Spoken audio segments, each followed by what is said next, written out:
taulot. Tamai ko mauhanga ke whinga maari ko ni ke whai whakamaro mo whawhetai ki a whiona. Mau ilo i peho mau tūnga tangata ko e whuko e hala ki mau tolu. Kai ke mau tau ke mau whatau wholofola ki mau ni oni mo e hawa e a whiona. Kau mau kore ki a whiona e atua. Ke mahufanga tu pe o alo sisu kalasi. E lawa ke a watu ilota tatauna e mau whakatau wholofola. Pai mo e mau whakamaro. Mau au sia mai e whiawhikoe ni mo whatongia. Mau kore ki a whiona e atua. Tau kau me a whiona. Whai ano tataki mau tolu. A tontone mau whakau mo mau atamai. Ho mau reo. Pea pege o mau lau maari e atua. Ha mea pege mau whai ke langlangia e a whiona. Tokoni mai atua ki mau tolu. Mau lawa mai e whai whatongia koni pege ki nau tolu. Whakahoko e whatongia koni ki ngau anga koni. Tuke mau inga ia me kotoa pega ki mau inga nge bea whiona e ting mau tolu. Ko mau lotua e mo mau kore whiwhia mo mau whawhetai a kalaisi ko mawhamu i amen. Amen.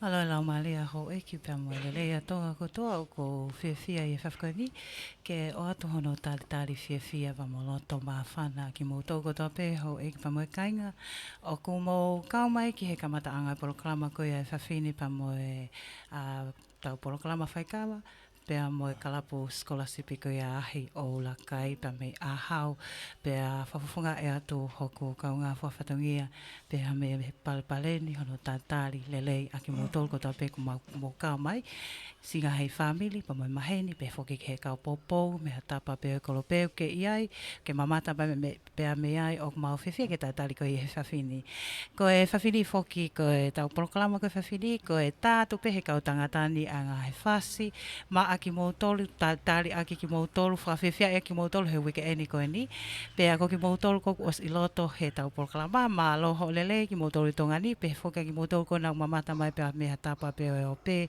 o ko atu hono tali whiwhia pa mo ofat kia te ki mo tolu ko e hiri pe whakalea ko eni e kamata lewa tau polokalama ko he whawhini hono o atu tuko te tango e whasi pea me he tamaiki ko pe me ahi o ulakai pea ko ilo ko lawe i ko kai ke whaatatari ka popou ko ni pea me he wahenga hihi fo ke kamata polokalama ko e whawhini ko ki mo tolu ko mo os iloto he tau polokalama tatali whiwhia ko e pa ko tō pe whainga mali ko ni ke o kōle ata i beka te ki mo tolu maho inga o pito ho kau mai ka ta ke o share te tau polokalama wahe atu ia ke te nau tolu o ko na lawe i mahani i hau te ke nau kau mai ke nau whawhi ki nau tō ke nau kau mai ke tau kau ngā kau i he whawhkani hono tatali whiwhia ai kalapu ko ia skolasipi pe me he ahi o ulakai o ma o whātu kai kamata tau polokalama.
People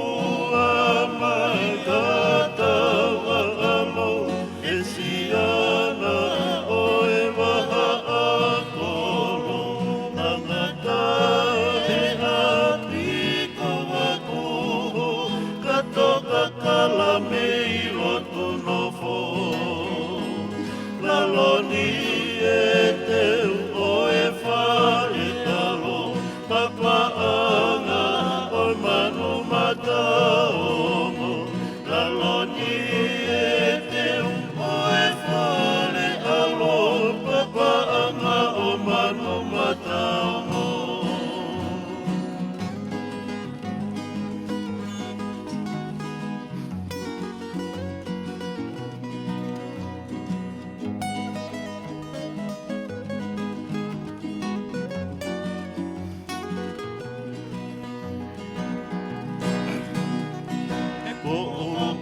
Whanua e raa, pea hopo au fia molata, ke moutu e mo mawawa, alau manu o tarikana.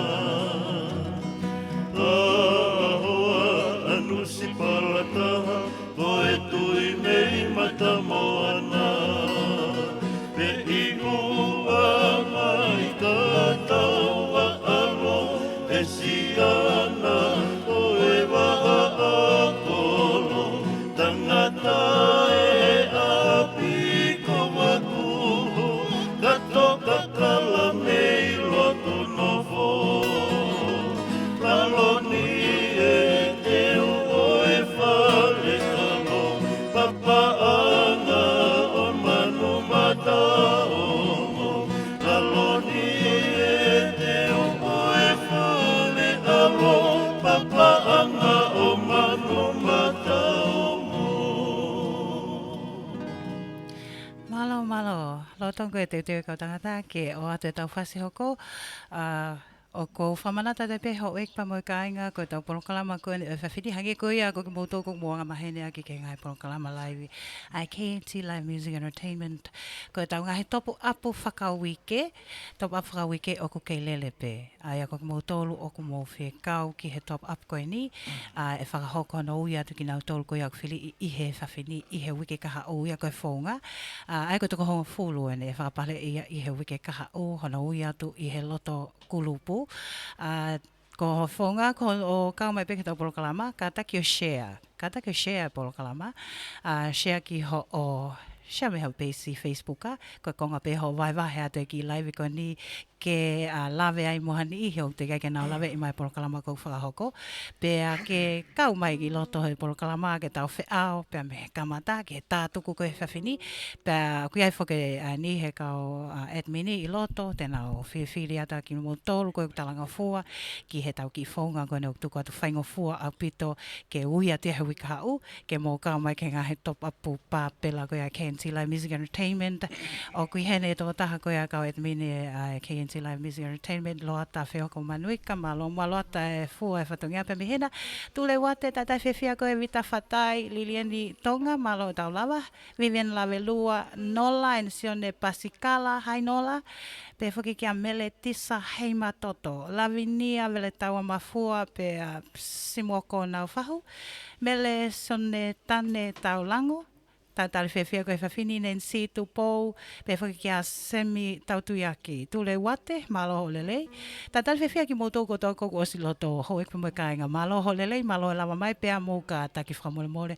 Hange koe nei tuka te he tau flyer, nei o atu ko nima e fiafi o e whawhini nei totoni ke whahokai porokalamaka ko hina ai ki Liliu City. Makatounga pēni pea me he tau studio ko wanga maheni e whahoko mea e tau live. Ko hi ko e elia ko ni kia studio ko hoko ai ki i apsia pana paulewa ke mau fetukutuku mai pe me loto nugalofa mau framba fola tenu pe me malapo io ala malapo ia ke whaianga live he taimini kai ke he au mau ofa tu ka te motolu pa ki motolu ko ia o toki ka mai ka taki mo ki tuku i whahataimi ka ke share te porokalama malo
ngā mosi whetuto.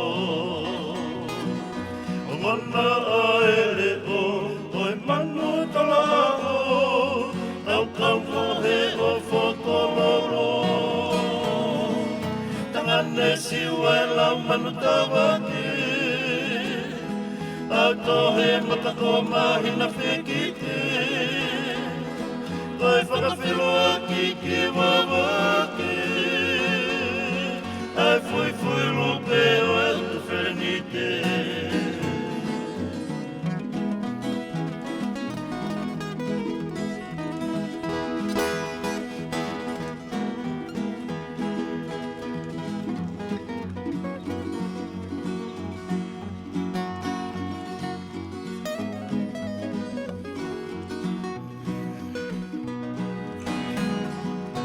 Waisio atai langa I manatu, o ka mahina peto hamaru. O ngā tai e te whakakaukau, o lau koe lolo a halai waru. Ta aloi manu peto ki malama, ai o tu mo ngā mo tukupuku ama. Oi ngahi uhila, oi hangani umata, mulungi ai ai pei koe wareanga. Tangane siu ai lau manu tawake, au tohe makako mahina whekite. Oi whakawhiroa ki ke wawake, ai fui lupe oi atu wherenite. Siu ai lau manu tawake, au tohe makako mahina whekite. Koe whakawhiroa ki ke wawake, ai fui lope oi atu wherenite. Malie tamai ki hiva malo e tā malie. Pea ko ke atai pe tātai whiwhia, ko to kau mai, malo holelei, malo mo ai kau mai. Whamanata tai pe hoi mo kai ngā hoa ua te tau whiao e whawhini. Pea koe lelei tahai ne tamai ki koe pa me he ahi o ulakai e o atu ia maau I he whawhini. Pea o ko mau ai... O ko mau whoki ai tohi heni, ko tohi koe ni, koe kainga peni, koe kau popo, oe kau tangata koe pia me he kau tangata tā mea. Koe tohi koe ni pia mea Nola Encione. Koe whia toko ni pe ki he kau hiwa skolasipi a ahau me he Sasila event decoration and hire me te tatu Auckland, New Zealand. Aia koe o ngumatu hanaua ai ki ingawe koe ni ko Nola Encione Pascala. O aspena pesi Facebooka. Ka ko hingoa e nau ki I decoration koe Sasila. Koe whahingoa pe ki ena ki I whanau whewhine toko tolko Salote, Sinai, Latai. Aia na e piki pe a hingoa me he foi lea ua ki mua. Ho nau ngā hingoa, ne whau whahingoa ake nau ki ngawe, pa ok mauloto lelei, ke mau whetokone atu ki ha teunga, o ki kau hiwa, he kaha o wawe mai, I ha nau live hoko. Ke ai ha nau teunga, mo e background poster, ko nau teunga, pa mo e background poster, he taimi te nau hiwai, malo. Ko hingoa pe ai ki Best Wai Whatongia, ki ha whahinga katoanga pe Nusila, ko Sasila event decoration and hire, pea koe pesi pe ia I he Facebooka. Ke nau mamata pe ki ai, ke talamai ki he nau ngai family, mo e maheni koe Nusila, ke nau whetutaki ka whika, ko noa wataha, ua no hiwa taha tolu ano nima, malo au pito Nola, pea Mosione Pascala e toko ni mai ki he kalapu skolasipi koe ahi o Luakai, koe fo I teunga fo o enia pea mo nau background poster ia. Kai kehe, tatani whiwhia kou ke toki kau mai, mo whamanata tai pe, whamole share te tapolo kalama, pea kou mamata he whuka tau kainga koe pea me he whakahihi fo ku nau kalanga pehe loto laiwi teke hihifo ko ia. Teke ia lewa hihifo ki e langi taha. Kona ko tau ofi hiwa nima, teke I ke langi taha, let's go!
Pea malo mua kainga ai pou lelei pea mo ngahi tala monu pea mo ngahi popoki ofa ngahi lea ofa ko toa pea tuku mai pea mai kalapu ko ia ahi o lakai ko tui o ko honga o pito ke kau tangata ho mau kau mai.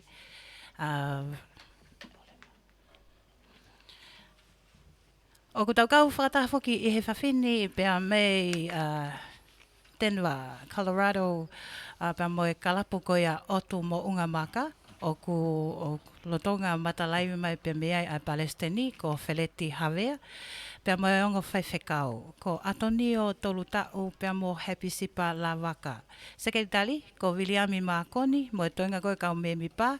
Kau kei a mani ngungu tau mo te pāhulu. Sefo kanunga taa Tani Senft sione Tea Fifita, Leroy Fifita, Stanley pea mo Naisa. Kai pehe whoki ki he tama hiko wewe a kalapu, ke somi moala. Malomo a somi hiko wewe pea mehena. Pehe whoki ki ko sione Tea Fifita ko e pisope. Kataki, ko e pisope ni sione Tea Fifita. Te utoki kole ange peki he kalapu ko ia ai ahi o ulakai, kena utoki o ato hafo I whasi ma aki moutoru. Malo au pito pe au tali fia mo hato e kalapu pe. O ko mou kau mai ke polo kalama ko he whawhini. Pea mo kei kole a tai pe hou pa mo kainga ki tuku I whao taimi. Ka ke shea te tau polo kalama. Ka tau hoko atu e whawhini.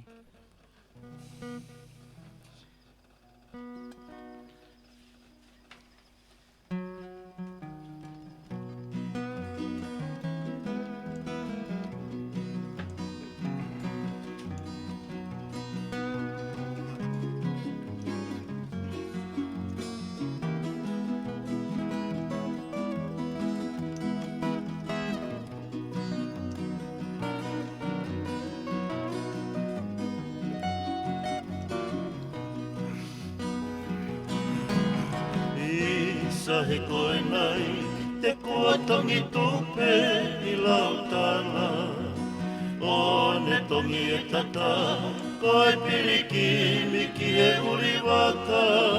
Ange haka pasafo, koe toe tu utai moana.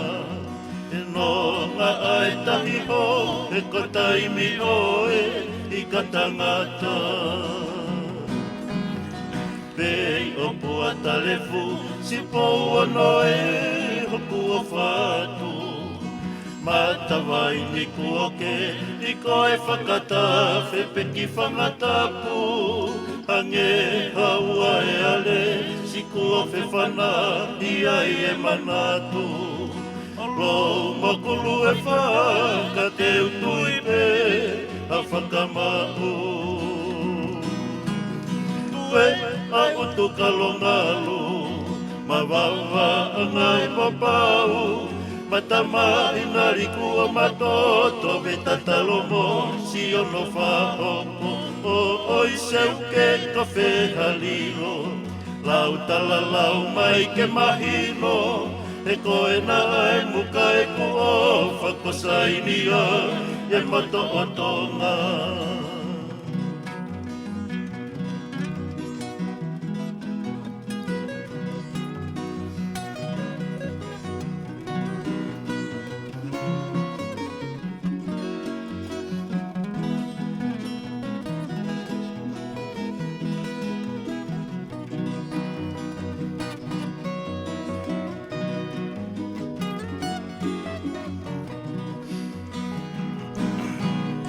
Ake ai e siun, o turika ki pe ki waha apolo. Whanawhana ai mapuho, ka kapasaki e si a kowe I ongo. Ko e na ai pote, mai wala maama a kekeno o loto.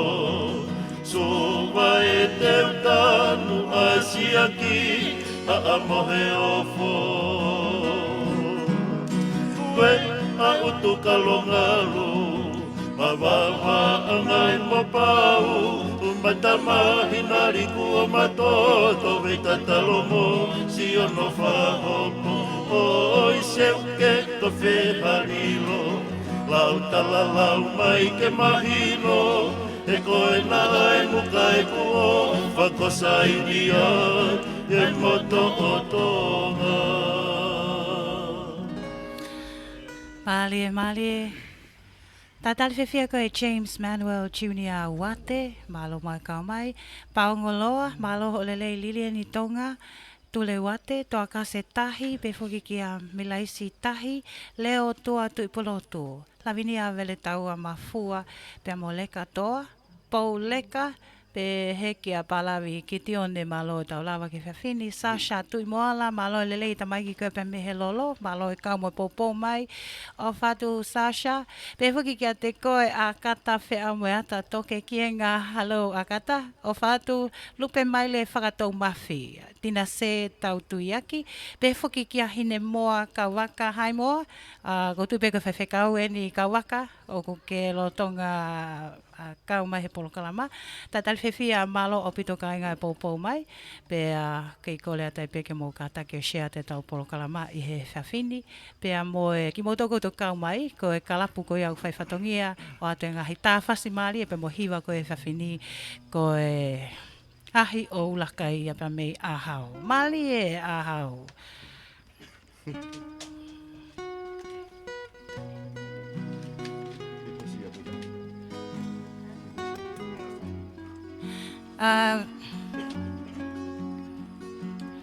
Whalea mai e kau tangata. Ko e whasi koe ni ke somi, o atu e whasi koe ni pa mai, requesta te pa mai kalapo oto mo unga maka ia ki Denver, Colorado.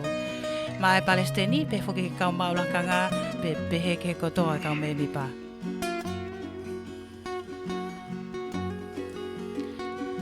Hamalata tu ka inga, ngofua pe whakapale, ngofua pe maafana.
na tula ene fotu moho piuti.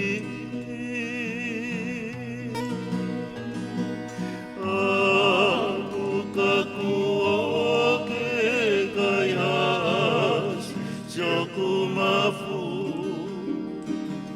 Kau nofonge esi fayat siaku tapu.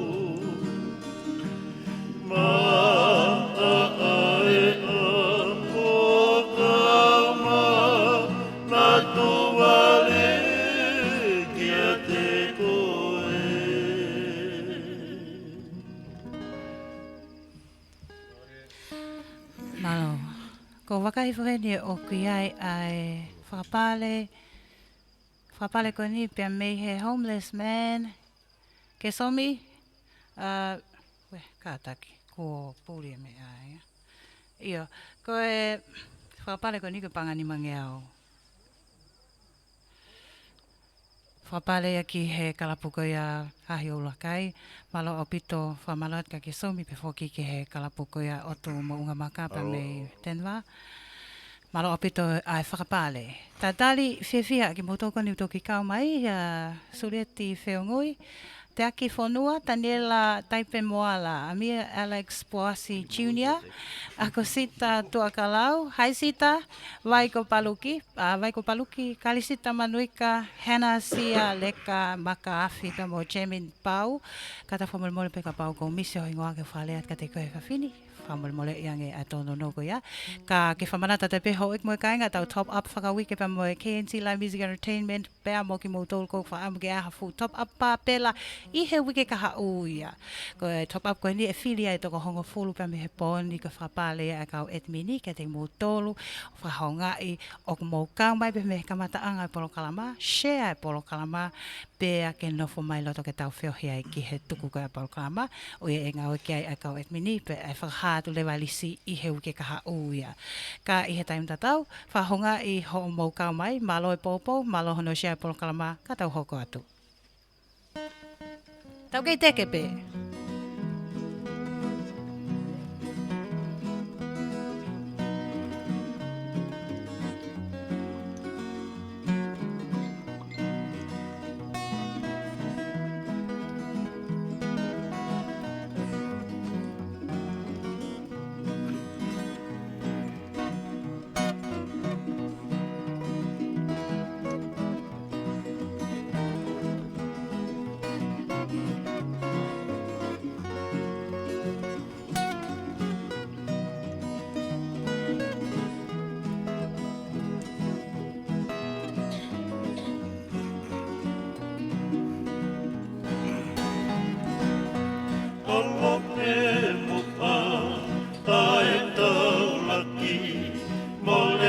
Mama o hafi e matai Kai la fula loatu e te maalali Nei ele pa o e matakali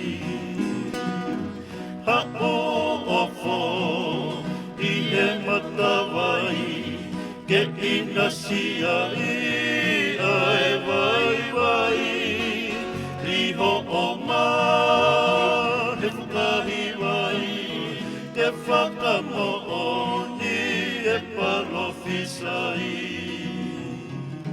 No whopetani O to whakalala puke aipo Oi fuakawa laupe ai ua Ko e taha ka wenga fola ai fofo anga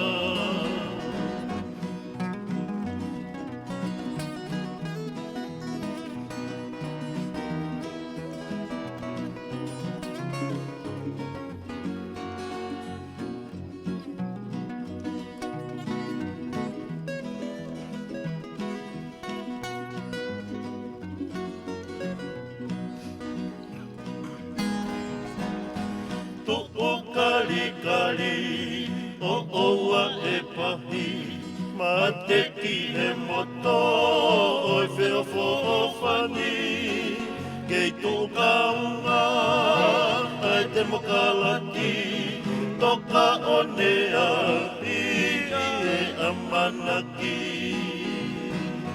ua malo asi itawai he ikai siwa ai amanaki kei tumoe lau ai atakai o kutui fio ai ai kasimati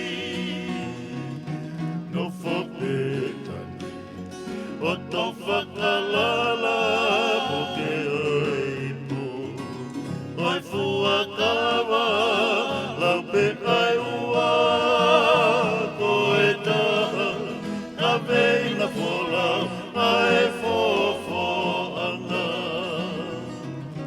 no fopetani o to whakalala fuakawa lau pe ai ua ko e taha ka veina fola ai fofo anga Maali tamaiki. Tata fefia ko elisi folau. Malo mo e kau me ke polokalama he fefini malo ho lelei. Pe foki ki he toko o ko ni pe me tahine ko blessing souvenir Nensi ta moa pe me he whamalo at ki he kainga ko pe me he kolotau ko hule. Nau lama mai whawhini o popo ki he ahi ko au lakai. Te ke hihi foki ai. Kaniteli Harold, malo i kau mai. Moi moi mele. Nela Woa. Paula Halai Fonua. Marie King Tawake. Sione whakahu he lani toloa tautuyaki pe foki kia. Ke lepi ulaki fua tua kalau. Hai maata. Mau ofatu. Malo opito e popo mai pe me kiwi i he whawhini. Ki motolo ku mamata mai kainga pe me he otu muri. Ngai maheni ki pewhiki ki he kainga ko ia o e tamai ki pe me he ahi o ulakai e kalapu ko ni ko e skolasipi uku nau whaiwhatongi a te whawhini. Oku ata pe angofua ai whakapale. A koe koku maafana. Ata pe o whakapale. Tuku mai pe loto i he e tau komeni. Kai kehe. Mahu inga o pito honau taimi. Hangi koe nei whakalea tane nai koe hoa pe ua. Ko ia ke tau ngawe aunga ke ki whai hoa awa koe ni. O ange he o tau loto mo tau popou maki nau tolu. E ku kau ho o ngahi popo aki ofa mai i loto koe laiwi. I he whakaloto lahi. Mo whakatupu iwi lahi. Ki he tau laiwi koe he whawhini. Tau te whito ke kau tāmea. Ka tau hoko hoko atono o te tau whasi. Toi pia tau ngahi lau mo niti aki tau tolo he taimini. Pako koe koe te ke share tau polokalama. Ka tau whamori moi. Ko toko ni e ke tau polokalama. Ka pau ko ho lava mai o popoi. A kalapuni. Ka taki o share. Ai polokalama koe ni. Ko hi koe kau i ho toko ni. Ki hono tufaki atu ai taleniti koe ni. Ke toi lawe mo mamata i mohani i ke he te ke nau lawe i mai. Ai ki polokalama koe whahoko i he whawhini. Kai ke he ka mau hoko atu.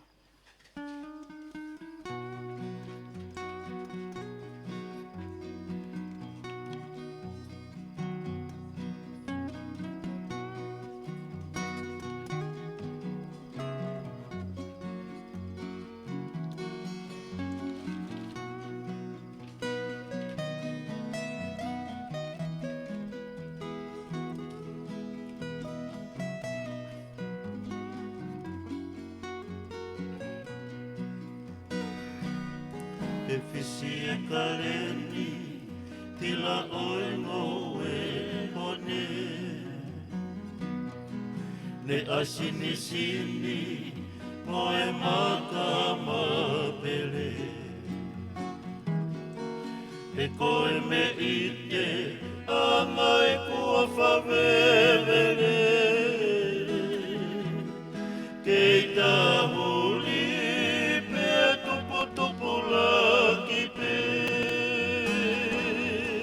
Wisau kato, ai hau hau i he kakala. Uehia e he, e loto i ka i malawa. E te a usia, a misiteli tau kakapa. Una loto peki ho anga anga.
matangi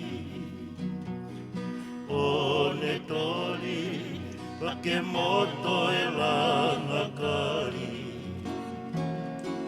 te upuke ai palome sina e hai ke unga lotupu aki e no fomamani te ulea e mo'onita e heri aki e katala ne ufiu hono sani o lau lotoko e haitai mangi koho tofea o kamaru e fiafi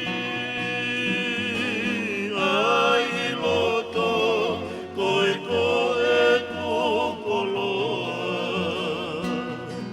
o doa toli ke lau ikuanga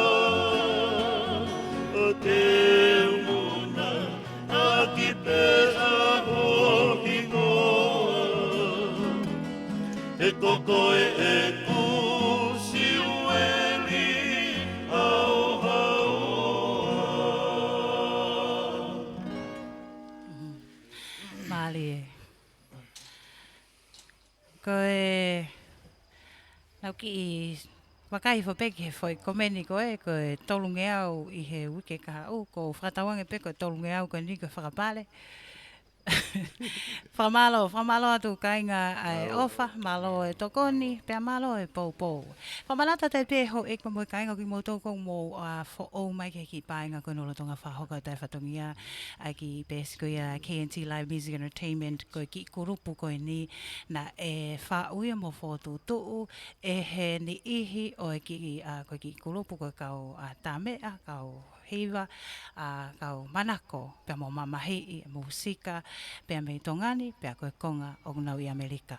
Koe whakatau mu aia ai ki ngau koe whaifatongia ai ki I paenga koe ni, ko hono tātana ki mai, ai ngahe tale niti, pia mei tongani, tau te whito ki he o oanga ngahe whainga maali ke whanki kalapu whakakolo, ko hi ke nau lava mai o whakahoko atu, o whakali ali atu honau tale niti, koe ke mo wakai mai tau te whito ka te mo toko mo I he wholoa mama o pe me tongani mo nofo muri, mo mate ofa mai ki api, pe foki ki o mo ngai kainga, he fu waha taimi kone loka whamamanahi. Ka koe ai o ko whaipe maho ho mau whatongia, ta te whito ki he pāguea pe mo e kaule, ka tau tupu, toki whanki whetu uhopo I tongani, koe mau ki te whatongia I au whahoko, ko hono o mai ki nau tolu, ange whainga maalie, ki nau whaali ali atu nau tale niti, ai ko mo wakai mai ki he whawhini o tau tai maalie ai, I heni ai koe kalapu scholarship ai ahi o ulakai pa mo ngahi tā whasi maalie au pito mo ngahi leo ai kau tangatani tau lave koto ai pa tau whiawhia koto ai ta tau whiawhia lupe o lo walo whiau hai lupe so sifa tunga whasi malomo a sifa kau mai alo talo mawuna tongo tea befoki ki alome vai pulu fusitua lilo tau moi penu befoki ki a te pini moi moi malomo ai kau mai kainga ki whamanata te peka ta ke tuku I whao ki hao ki mo ua ka ke share te taporo kalama. Malo.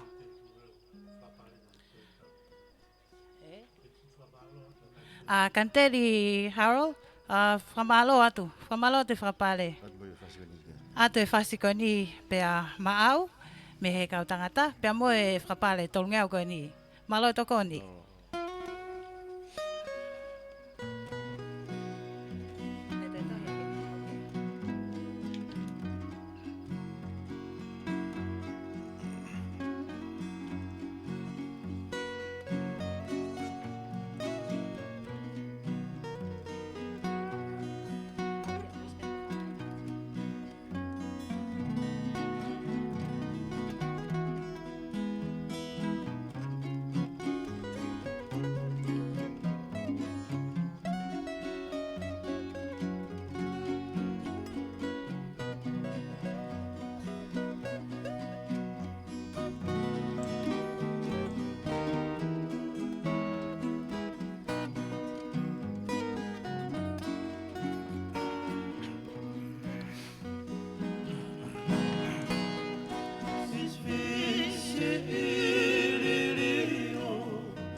ke tui he whakoho no papai.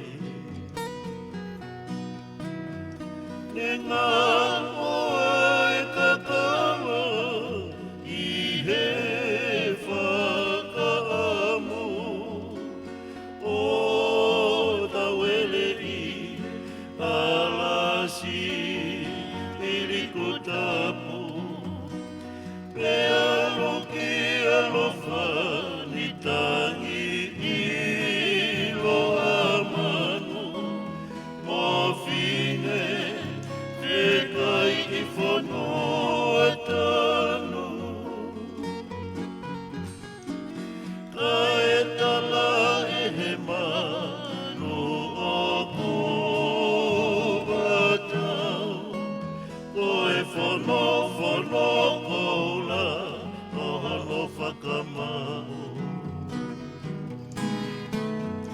E wisa o tolo tōku ka mea mea lua e ka kala I olu pea o whaloto o kunofo I lerenga o kutangi I mate ka kua ewa.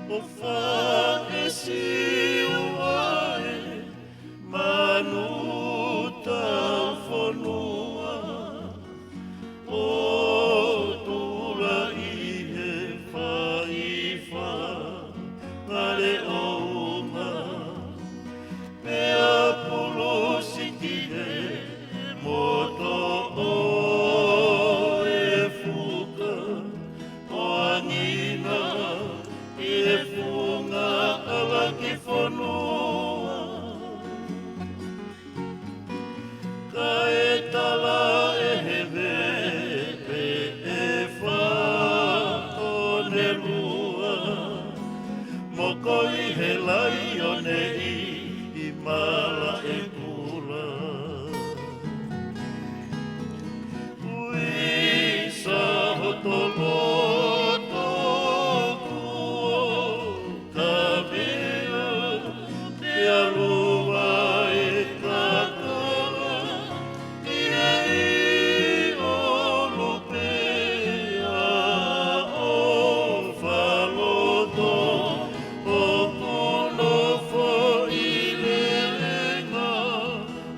Tangi I mate ka kua ewa. Mali. Ki mua ka pata hoka tu ka inga ko whaampe ki whaka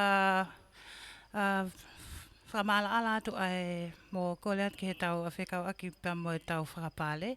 Ko I peke tau whemahino aki ki mo tōkou mawhana he whawhini o whakapale. Ko e whampe ke tau whemahino aki I he taimini pe koe ke tau mahino pe ka te au, pe mahino ke te koe, pe mahino pe ki he kau tāmea. Ko e ngai whakapale koe hange koe whakapale a kau etmini, a ko ke som muala e pa mo e ka lapu koe pe me tenu wā.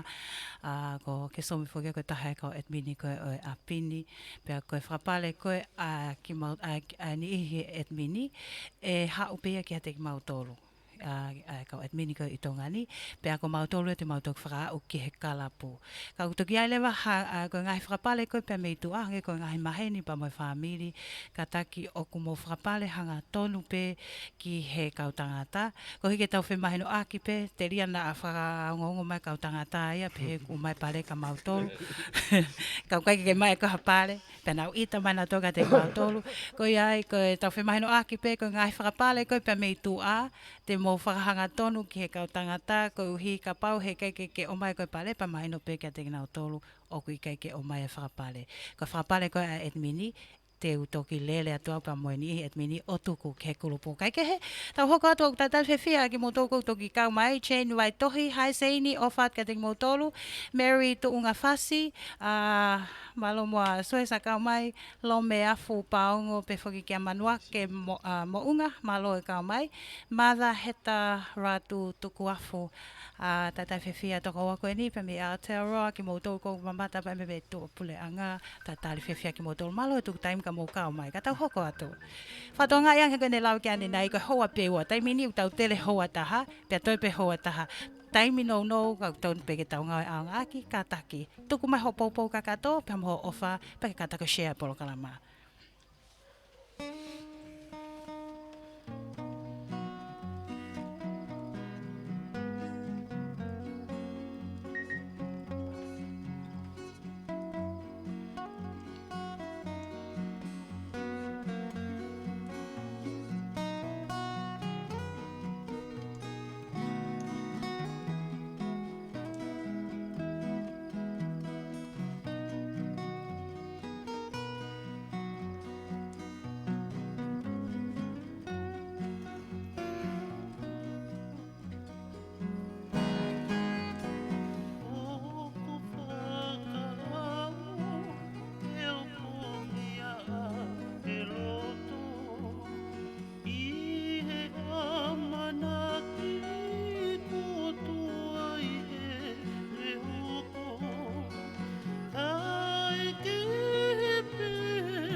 aki mai au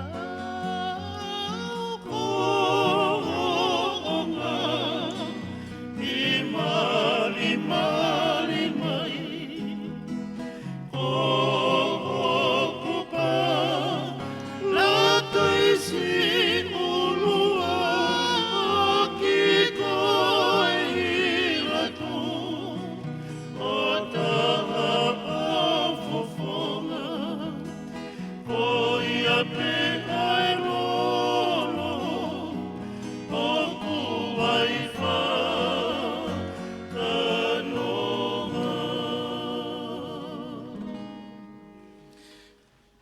Male, tau fo e taim da tau peho I pa mai kainga o tau whamalo lahi ki he kalapuko ia ahi o lakai.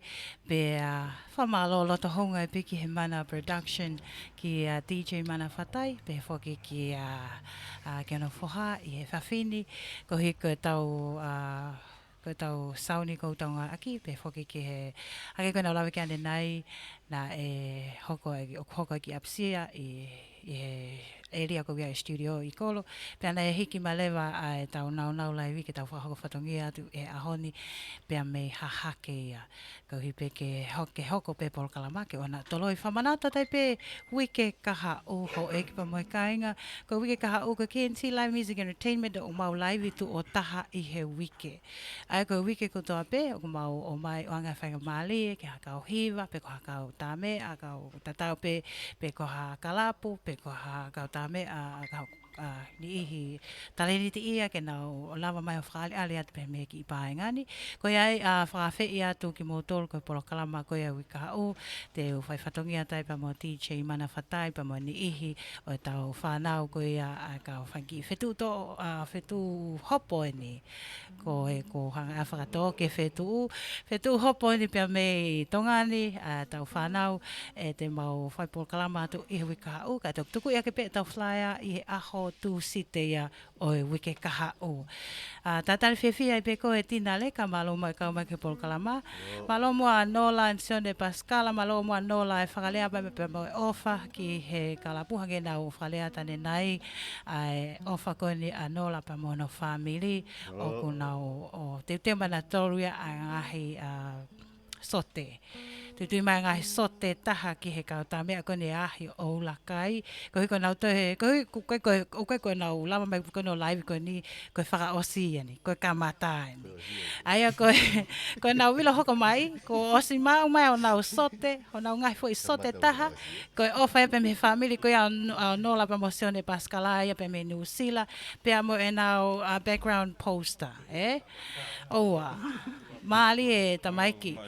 Pe whaki ki a Sione Folau Moe Loa malo mai ka mai, tālai, lea paki o la tala atu whaha mo kioa, malo moe poupou mai, toaka se sila pelu, pe whaki ki a Chairman Pau, te vita tei, malo mai ka mai, ke tau polkara mai whawhini. Malo moa ka inga se mo no foi mai taimini, hoa taha mini te ua toi petau mini te nima fitu, nima valo. Ngawe au ngā ke ki whai waha taimi koe ni, kei toi lahi au pito pe, ke ki mautoro kou maha whana, lele waki pange he taimi ne whasesio pe ko whiha ko ini uktoe, pe he mātu kui mai loto, ki ofa ki he kāinga, ke kau tāmea, pe hak mau ofa kata hoko a te tau polkalama.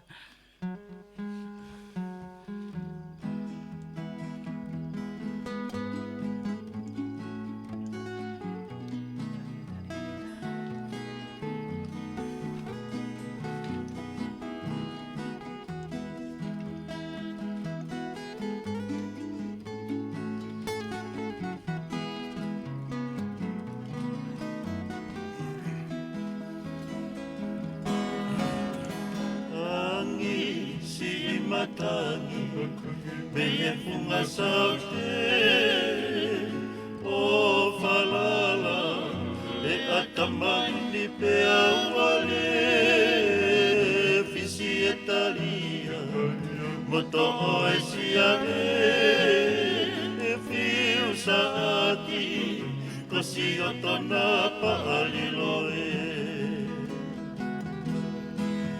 Toeangi si matangi, me he funga saute, o falala, tamai ni pe awale visi e talia moto o e siare fiu saati kosi o tona paaliloe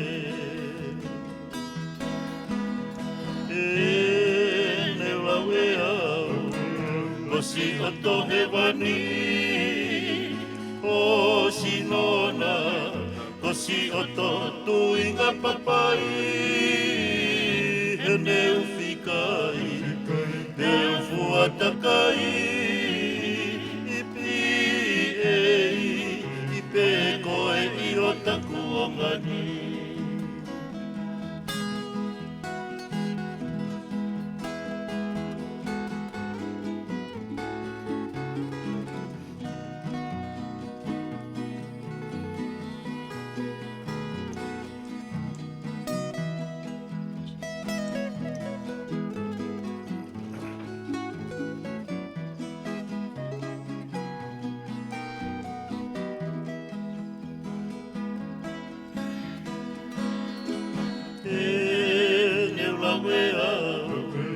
Kosi o tohe wani, o sinona, kosi o to tuinga papai,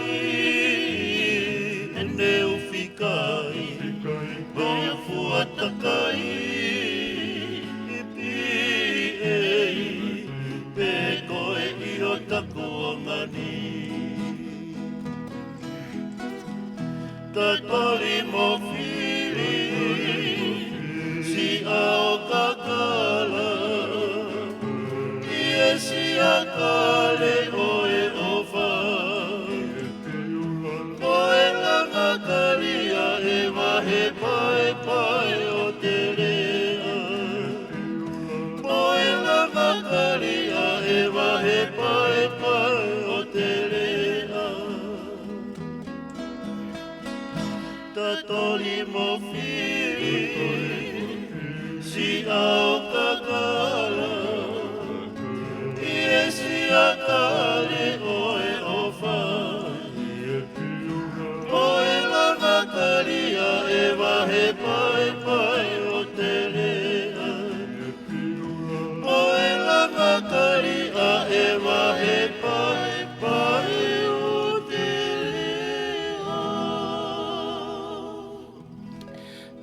Malo mo ka tangata e tā o hiwa maali ko whatonga e whine mātua na fu mā whana pita e whine mātua mana tui peke ke alu ke lotu pongi pongi tau whiawhia ho e komo kai ngau mau loto honga ia au pito i ho mau lava mai he whine o hoko ho mau poupou mai ko e whakaloto lahi a ki a tengi mau tolu hono kotoa, ta tau pe i he timi ko ia timi ngā ue a KNT Live Music Entertainment, ka pe he whuki ke kalapu a hi o lakai, pa mau whia au pito i he whawhine ki wheo hi kono tau whai, ka taki whamole mole pepe kuanga whewhe whakawhotunga tu, ko mau whoi osi tā hāpeni, o ku whahoko ata ki o mau whatongi a, pa moe whakatawange pe o kua ulelei atu i he ongo, pa moe ata ko whepe hatapa o ku ke mamata mai pe me ai. Tatari whiwhia ko e wa e tale kita, malo mo e kau mai ke polo kalama, JC Funaki, Silia Latu Ila, pe fuki ki a luwa manu. Fale mama motu manoa tunga fasi, hai mama, malo mo e kau mai pe fuki ki he tunga ane ko ni Siaki Manuika, malo mo a Siaki, e kau mai pe me hena, tatari whiwhia pa kokoe pe, ku te ke si a wat ke whakalea, whamole anga o he tono no ko ia. Ka koutui o ku maho inga au pito taimi ko ni kalapuhi na heni ko he whawhini ke o atanga he hiwa ke whakawhiawhia ia ki mou tolu he ko iloi ko e toko lai taha mou tolu mo lama he whawhini kono mātā ko mou whia wakai mai ke ka tangata whanangoa hana o ngahe leo pe whuki ki he tale niti he tā me au nau lawa mai pa mo ia ka tau hoko atu. Whamanata atu toi si pe tau taimi toi peha ngahi lau mō meniti kata ke share te polo kalama. Malo.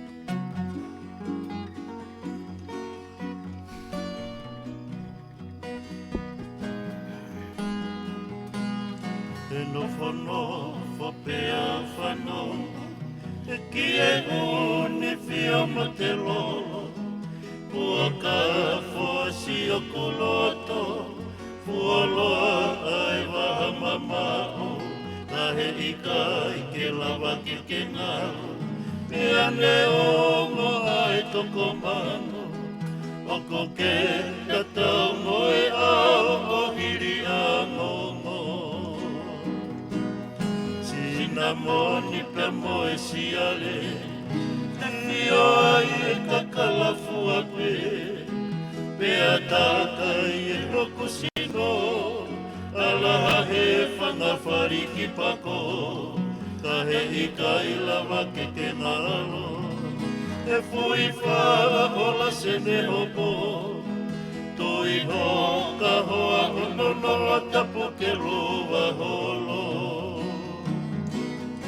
E malu e fia fi pea manatu Lea ai toa talaka e pau Fasia e ngalu e whangatapu Whai angasi e te tari wheka Upehe ange mai e neu i tonga Ke utari a mai ha o wholofola Ko to ka hoa tau le waho o mai moa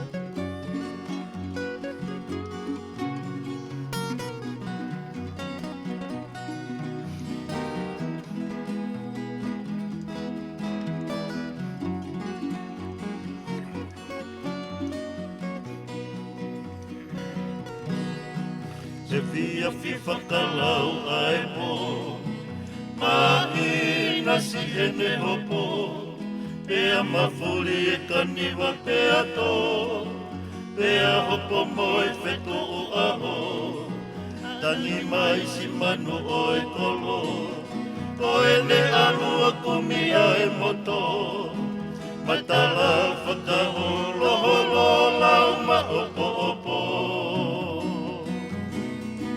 Malu e fia fi pea o manatu Pea ai toa talaka e pau Fasia e ngalu o e whangatapu Whai angasi e te tari wheka Pehe ange mai e neu i tonga Ke tali a mai ha o wholofola Ko torta hoa tau le waho o mai mo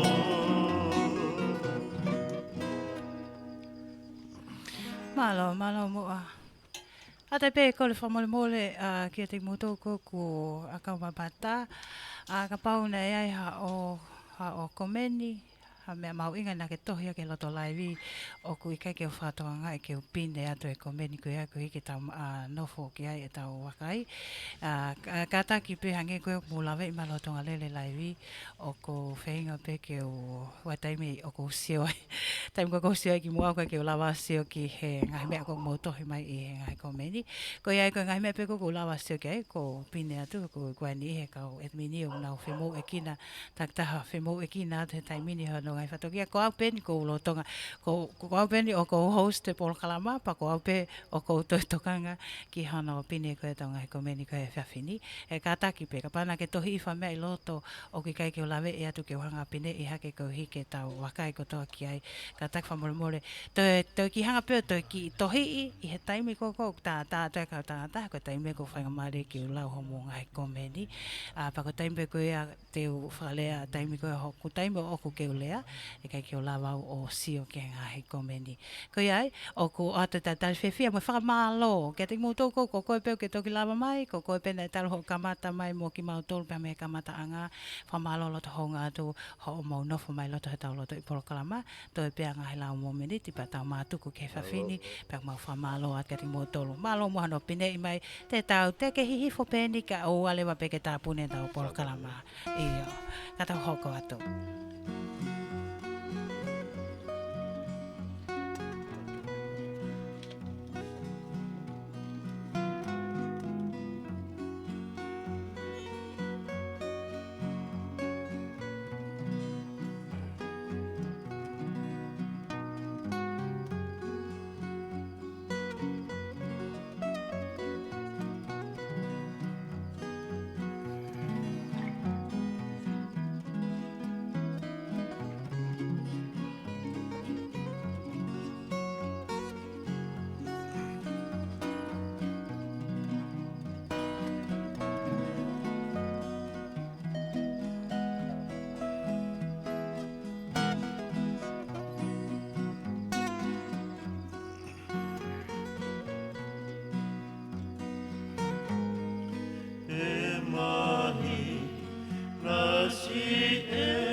Malo moa. Kei mauiwi, whahoko e tau polokalama koe whawhini. Malo pe mua kainga pa mo kei pine mai mo ki mo tolu. Kau poupou, pe whaki ke ngai whamili, maheni, o e kalapus skolasipi ko ia ahi o ulakai. He nau kauma he whawhini. Whamalo lahi at kating mo tolu. Ko i ka poupou ko ta pek mo whai. Tā tali whewhia ko e potu i huo. Foi hingoa neo wha potu i huo. Pea mo pe whaki ke tahine ko lavini a vele taua mafua. Malo mo e kau mai he la manu a lavu. Pe whaki ke moala tau longo pulini. Ki mo tōku e utoki kau mai ke tau polokalama. Malo au pito. Pea nau whatoka e pena e ni ihina nau request mai peke kau tā ke toki whakamole o toki oanga hoi whasi ai ahi ke whakaosa ke polokalama koe whawhini. Ko iai, ko tūko taimini o kutoi mini te whanoa patau toki whakaosi. Ka ko mauri koe si e tāla peke he kau tangata koe ni pe mei he kalapu. Pea ko kinau tolu pe, te nau koe o si mau e nau polokalama. Ko kinau tolu pe te nau toki hanga whakahoko atu e ngai whasi. Whatatau ke he nau teu. Ko iai, katau hoko atu.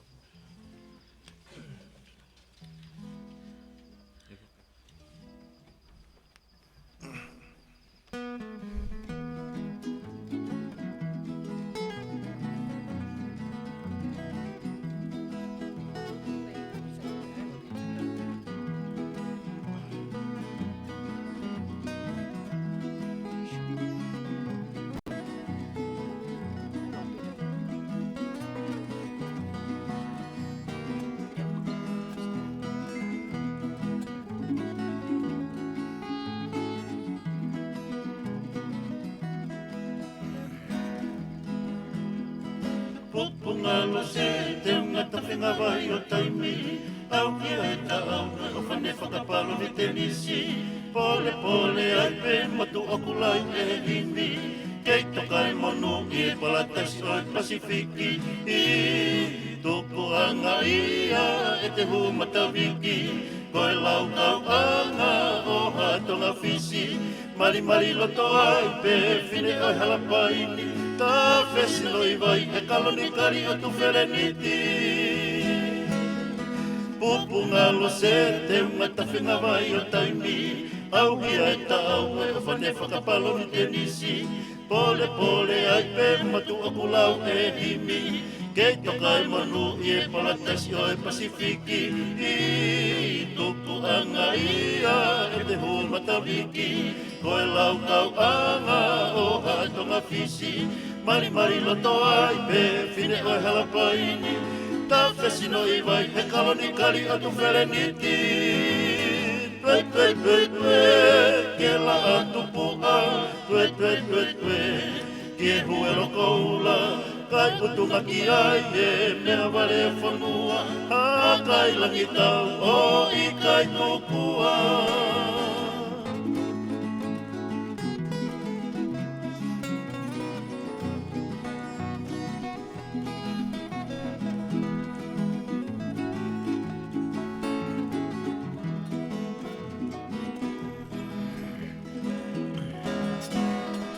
Ofi e kakala, he tawhia siueli. Tau whaine nganga tu whakamoni oi palomesi. Neke fotu o hange, koe takanga lolo sisiteri. Pea mai huelo he mamala, he univesi. O kui kai malawa, hano whakatataua. Ai kolo afungani, atonga mai tauna. Pea mooni e lau ai imiseri a paula. Hei kai whakamawai ai ofa pea mo ki taua. Tue, ke la atu pua. Tue, ke huelo koula. Kai putunga ki ai e mea wale whanua. A kai langita o i kai tukua. Tue, ke la atu pua. Tue, ke huelo koula. Kai utunga ki ai e mea wale whanua. A kai langita o i kai tukua. Malo moa. Ka take at pe ko hi ko lawe pe nei ki mate ate network ane nei. Pe mo whatonga i pe mo hange ko mo toko i tonga ni. Tau os ilo i pe tu kunga ko ke ko e tau network ka tau toko i tonga ni. Pa pe ke ia e motu mo e mate. Ka ko hi ke taimini foko tau i he afo e te au he taimini. Pa ko ne mate ka ane nei fusi mai pe fufo i afo i. Foi a foi ono puke ake me ake funga fale ko le tau te hoko atu pe fa malo at pe homo ke pine mai ke te mo alo le ka mo no fo mai ke fa o se tau polo kalama ko e fa fini pe ko wakai ifo i he taimini ko wai whakalea ko e o atu e kole me he kalapu otumotu Otu Mo'unga Maka me te Nua, Colorado, USA. Ke nau sponsor kalapu skolasipi ahi o Ulakai. Ke nau te laivi mai i siulai. Pea malo e polo kalama maalahi. Whamalo atu ki he kalapu koia Otu Mo'unga Maka pea me te Nua, Colorado, Amerika lahi. Malo o pito e ofa. Malo mo e fia tokoni mai ke kalapu koe ni. Mau tali loto fia. Kou tupe tali pe he kau tangata. O ku ka take atu pe ko ke o kau he kau tame a ke pe hate au ia mau tali ka e ni ko tui pe ku nau loto lele pe ki ai pe a ko ai ho e ka mo kainga fa malo ato mo si ke tuk ma mo taimi ka tau ke fe au ko he fa fini ka take pe ki mo to ko mo inbox mai lo tonga live fa mole pe ka pau ka ke tali ato inbox mai ke wakai mai pe ko i ko taimi ni o ko fu fe mo e kina apito te lawa pe o tali ato o ka pau ia ha taimi ta tali fe fia e tahine koe ko ana fifita koli malo o pito ana a ahi mai ke heki polo kalamani o fatu pe fuki ki a longo noa makata noa malo e kau mai pe fuki ki a toa kase sila pelu malo e kau mai hoko te pe o te tau fasi ko e tau taimi i he taimini ko e osene hoa tahamini te ua tolu ko tu e taimini o kuto e si pe tau taimi Toi leka pe. Toi leka pe kau toi lai pe hiwai. Tako ia te tau hoko pe. Whakatuk pe mua ke whakakato atu ho mau whatongia. Pe a kou whakalea peke kau tangata. Ko he ku mau inga pito kou ilo ko mou no fufuolo mai whawhinia ko mou fu uwhia. Tatu whita ki mou toko pe mei muri he wakai me ka te nau tolu. Ka pau nau loto lele ke nau atu ha fwoi ua. Hoi ka whakasisi e kulea. He mau inga ngi ho nau leo mo nau ta. Ke tuku atu maki mou tolu. Nau ki hoko wai maha fwoi ua. Ko hi kau ki malolo ki ta whaake. Malo.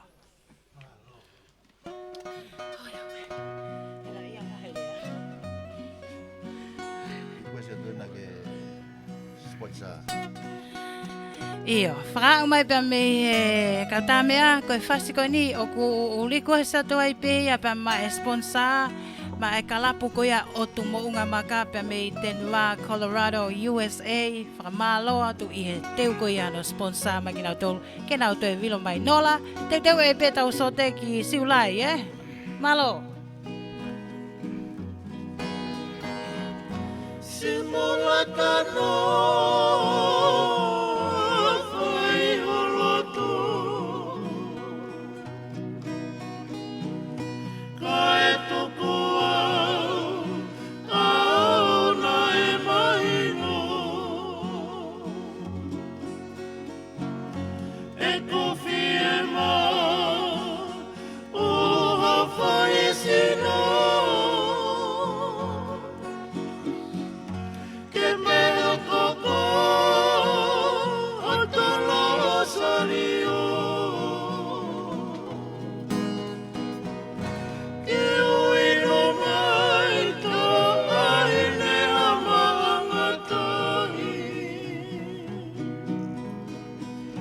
Matawa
tauanga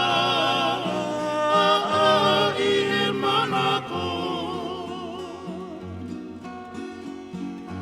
Ane o mope Si e te fie ao Motori a pe I e anga holoto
Malo, pea mali e lai.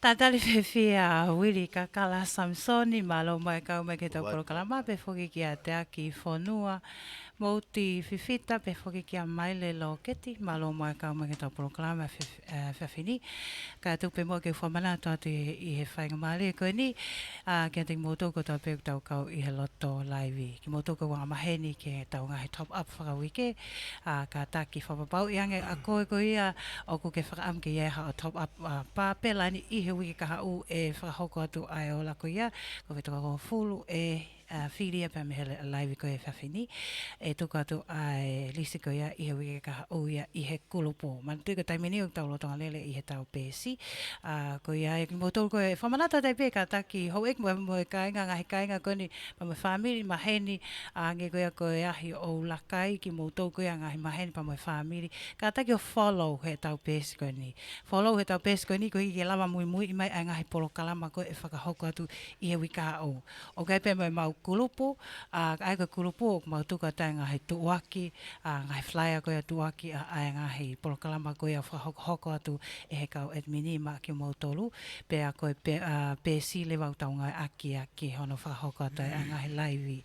Ko ia whamanato atu ho ek pa mo e kainga kata ki lomi if I follow, ke follow he pesi ko ni ke mui mui I mai ngahi polo kalama ko ia hoko mai e kaha u pe mo ka taki fa mole pe ko o si ilo o ia ni I toko lahi a ki mo tolu ko mo au ke fo i he ku whaalea ka i he taim tatau ko whamanatu atu pe ko wai pe ki taimi ko whaamu ke wai taimi ni i ko osi hela i a ngau he kau tā mea ka he taim tatau whaampe ke ki lea pe o at pe haki mea ko lo pe ke si tukanga haki whainga mali ke nau ki malolo nau ki manawa he ku nau fuongo sia fu i hiwa ta haka fu mea lahi ka he taimi ni tau o ange tau tolu ke ua e nau taki ua nau tolu he fo i hiwa i he tau tata i atu kone tau taimi tu peke nau o ata fo i hiwa e ua pau tau ki lea atu ko hi pau peke u lea atu kainga ko i hano tantari ki mo tolu pa mo si tukanga whainga maali ke nau ki malolo whawha ho nau nima pa mo ki whawha ho nau tua ko nau au ke hongo sia foloa pe mahalo me fa mo nau leo ka sai pe ko sapate pompong nau toki malolo pe ki hifo kata hoko atu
Te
Mali malo mo ka tangata si ke mauiwi ke whahoko tau porokalama ko e whawhini ko wakai ke tau taimi Toi pe tau mini te ua he taimini ko tau sio tato ke he osi.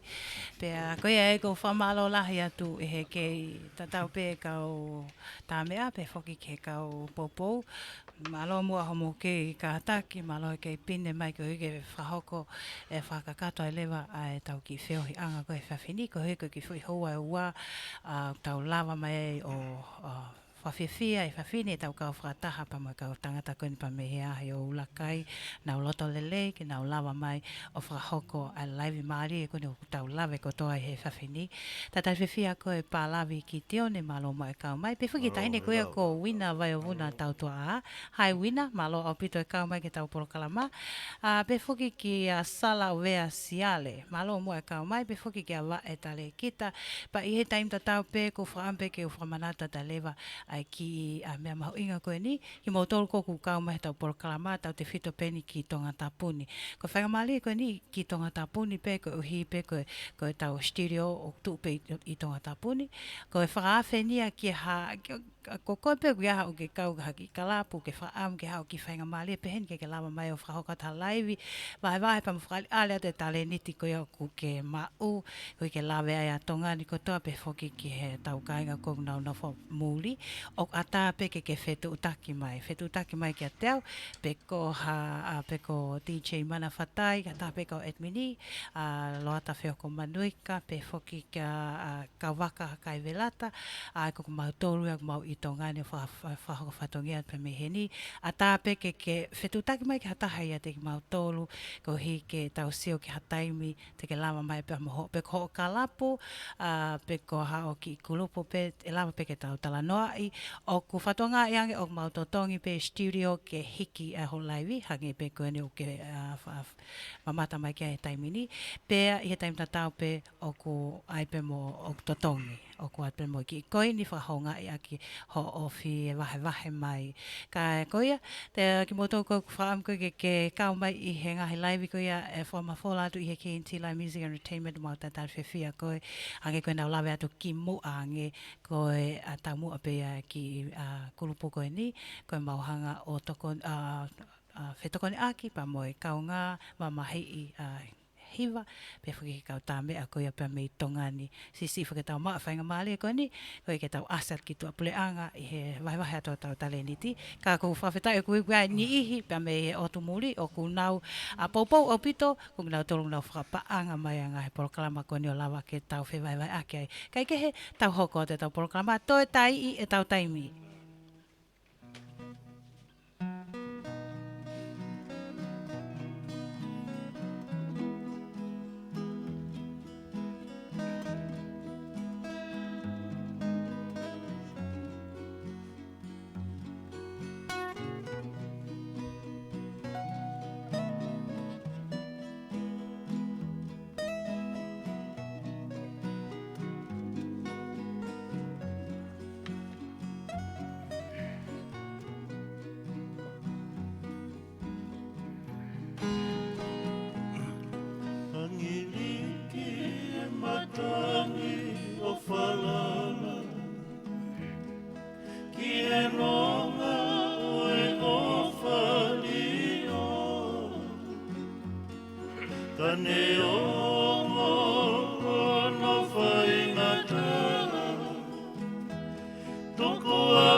Ki totole pola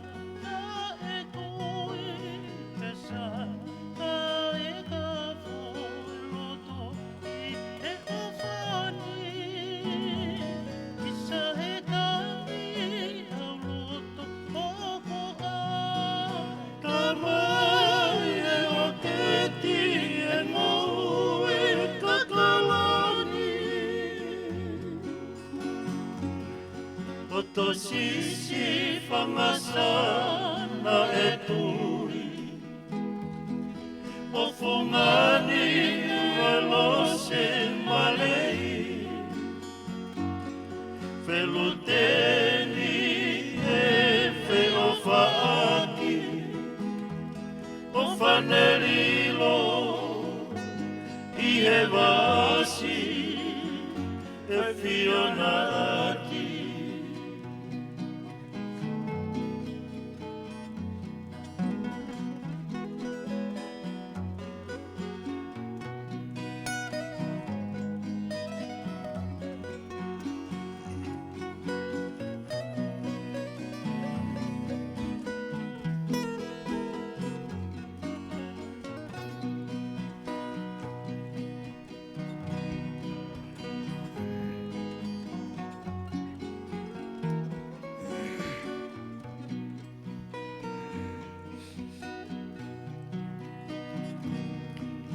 Te nofo o whiwhiri no ape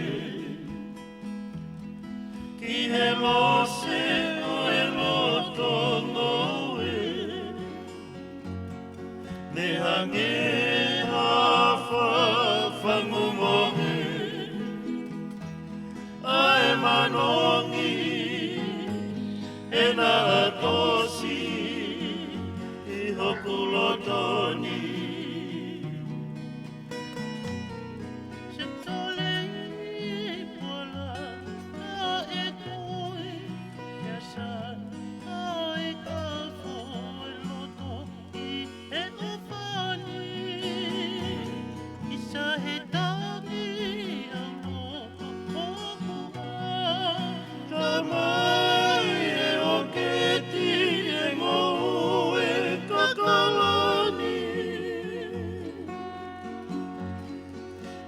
Sisi whamasa na e tui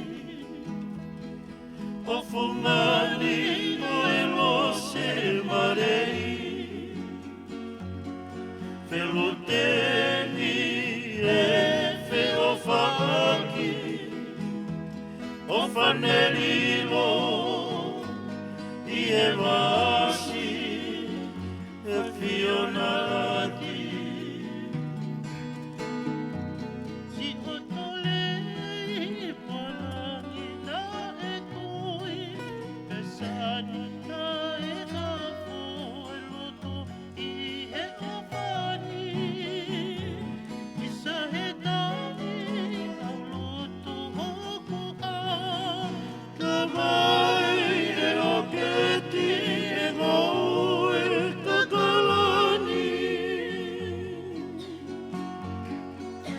Sisi whamasa na e tui O fungani o e lose marei Feluteni e fe o whaaki O whanelilo i e wasi e whiona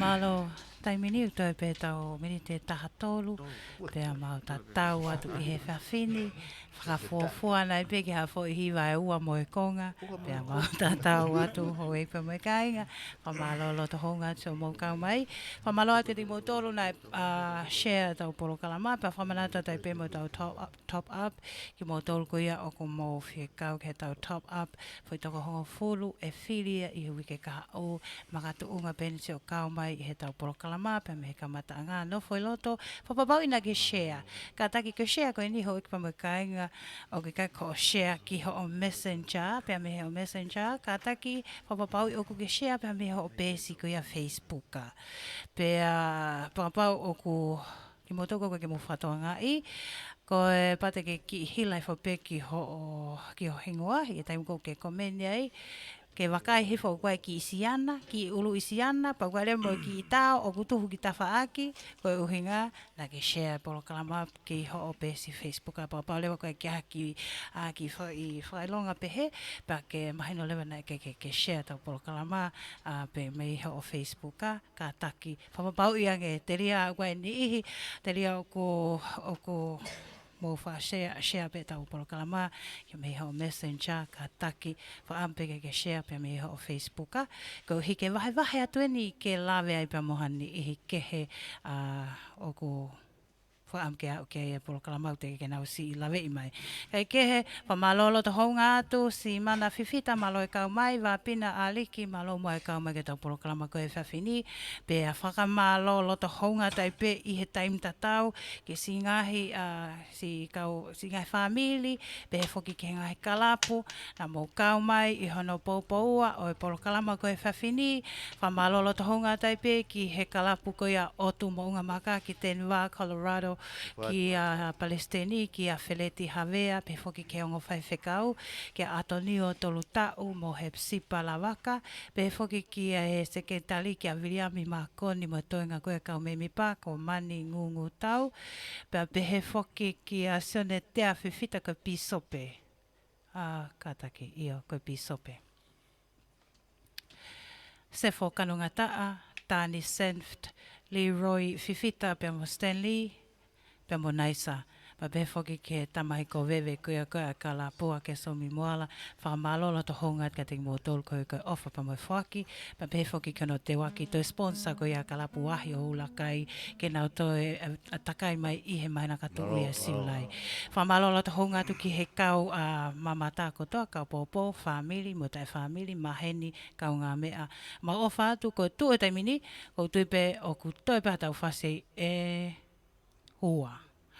Kone hiripe a whai whasi ua koe ni kou tui maharu kai ki to tonu ki utoi lea. Koe ospe koe ne nau whai whasi koe ni, pia nau aia tai pe tau whai whasi whaka osi. Pia kone hiripe koe ia pa te ukoreang pe katahi a te nau tolu ke nau kene whaka osi ke lesia tai pe koe katau mātuku. Koe whai mini te hongo fulu koe ni, tuku eang mā ki nau tolu.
Koe hanai sia mea elemu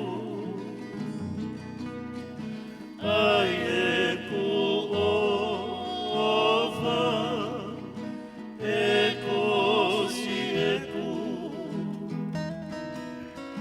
ele ofe ina e taroni Marotuku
koe sa tui e kawahi kotoa pe.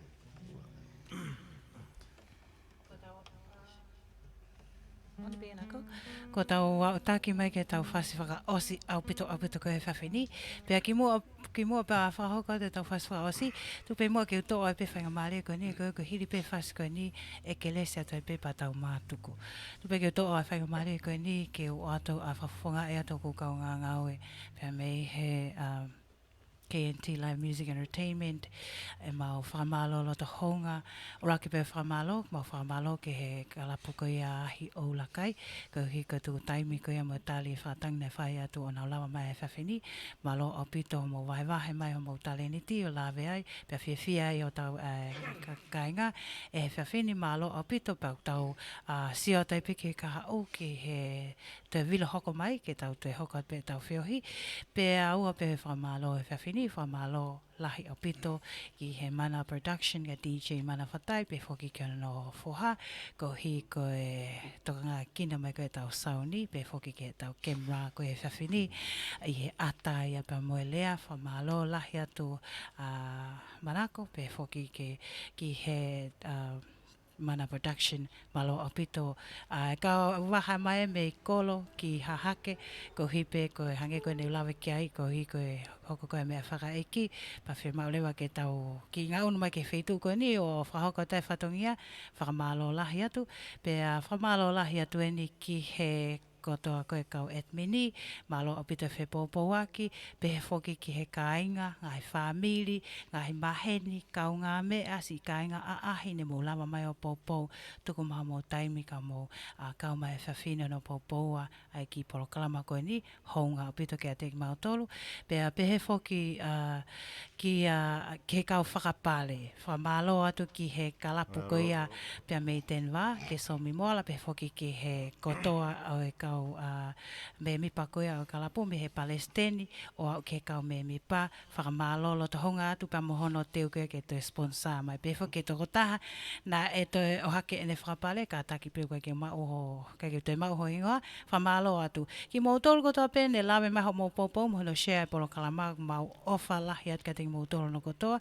ka tupe mo ke o atu ai whasi koe ni maha ki koe nei whakalea mai kau tangata ma ai ahi kotoa pehe whawhini tau ki te ke i whaka osia lewa e ahi i he whawhini ki mua pe kone hiri pe koe ni pe o atai pe kelesai pe tau whehui a ngā whamarata tai pe taimi ta tau wike ka hau ka tak te tau ki ngā unu mai o whahoko te tau laiwi i he whiawhi whalai te whamanata tai pe i whalai te ka e tuku momui mai pe tau flyer pe ake ka taki ka te ke follow pe esko ni follow a lewa e taimini ko hike ke ilo e taimi ko koe e whahoko tai tau ngai porokalama i he kaha uia ka ko whamaloa te te motoro moe o whalahi atu.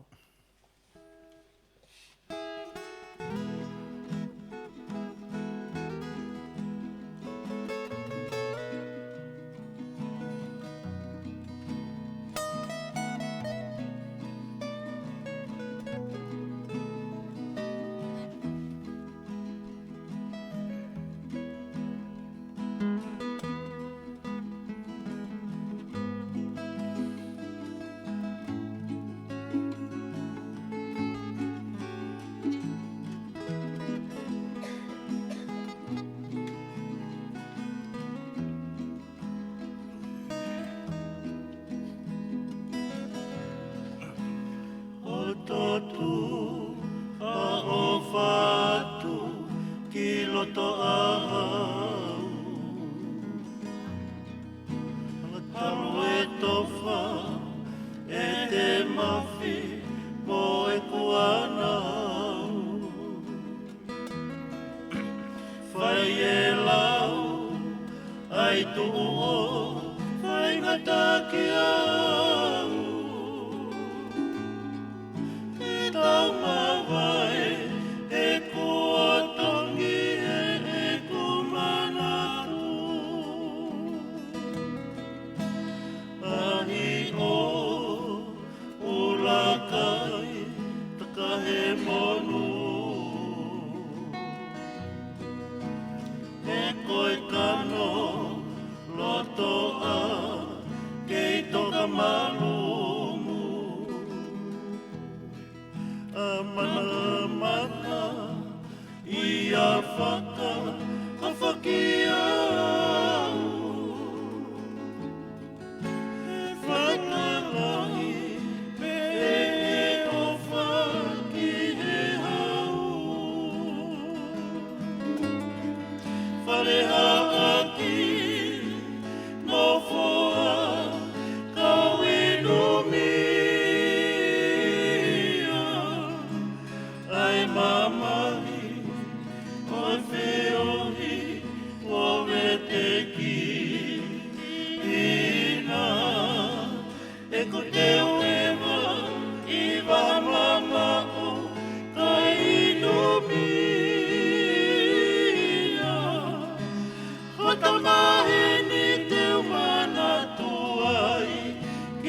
Tasi mahalo ke a pe maaku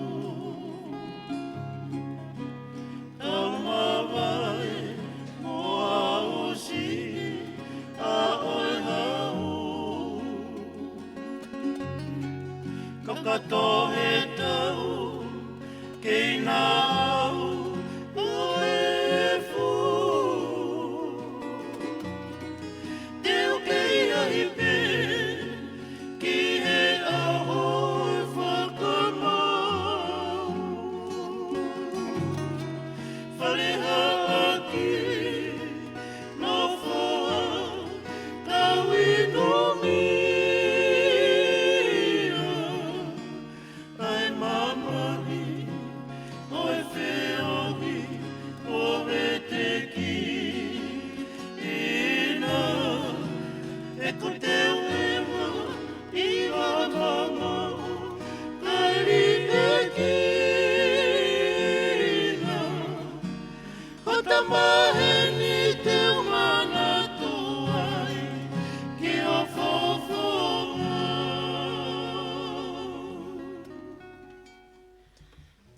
Tamai mau hanga ki whainga maari ko ni ke whai whamalo, whawhitai i a whiona, ko hi ko tokoni, tamai o me malo i whai ke whatongia ko ni, ma ke whakawhoka tai pēr langi, mo gloria ki a whiona. Ngā tāngai ni o e ki whatongia ko ni, ma whamalo whawhitai ki a whiona. Tāpaki mai ki mautolu, whakataha mo ki nautolu, nautolu e proklama ko ni, pepe ki nautolu nau mea mai he a tāpa mo e rea. Tāpaki whawhaitutui ki na mautolu mo ngai whamiri. Mana kene o tua ke mau whoke atu ko mau ngai whautua anga, whawhoke hao ki mautolu, pongpongina mono ngahi koloa wholofola, tuke mau au sia ia.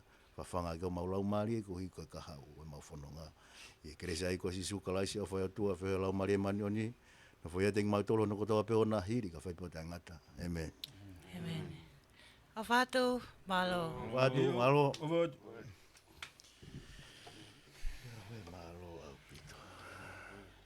Ko ta o end.